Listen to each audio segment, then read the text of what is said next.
একদিন আমাকে মনে পড়বে, কিন্তু সাহস করে ফোন দিতে পারবে না। লজ্জায় নিজেকে সংবরণ করবে।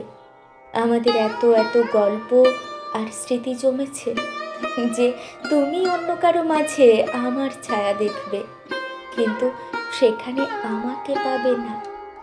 একটা আক্ষেপ জন্ম নেবে তোমার ভিতরে। রাত গভীর হলে আমার ফেসবুক ওয়াল ঘুরতে মন চাইবে। হয়তো সব বাধা ভেঙে মনের সাথে যুদ্ধ করে হলেও আমার প্রতিটি পোস্ট দেখবে, হাসবে, রাগ করবে, কিন্তু আমাকে সেই অনুভূতি বলতে পারবে না। এর চেয়ে আর বড় কি কষ্ট থাকতে পারে? কোনো এক ভোরে কিংবা গভীর রাতে ঘুম ভেঙে ফোন চেক করে দেখবে আমার কোনো টেক্সট আছে কিনা।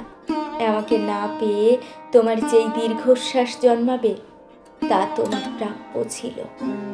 আমি তো কোনো অন্যায় করিনি। এখন যার সাথে আছো তাকে নিয়ে যতই সুখে থাকো, যতই ভালো থাকো, আমি জানি আমাকে তোমার মনে পড়বেই, কারণ আমি তোমাকে ঠকাইনি। তার সাথে কাটানো প্রতিটি সুখময় মুহূর্তে আমি থাকবো তোমার মস্তিষ্কের একটা কোণায়।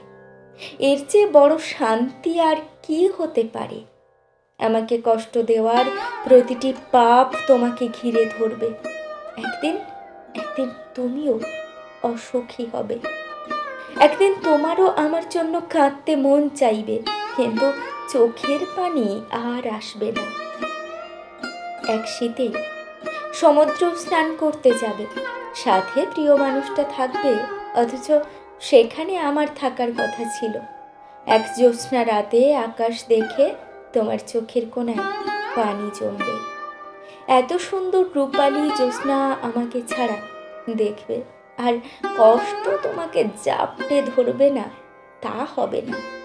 একদিন আমাকে দেখার জন্য আকুল হবে, রাস্তায় খুঁজবে, পাবে না।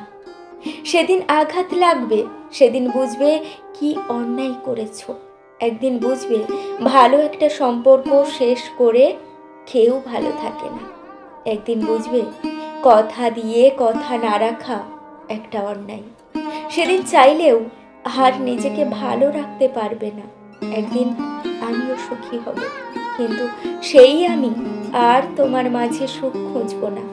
তোমার দেওয়া প্রতিটি অবহেলা একদিন আমার জীবনে অন্য কারো মাধ্যমে সুখ হয়ে ফেরত আসবে, কিন্তু আমি আর তোমাকে মনে করব না।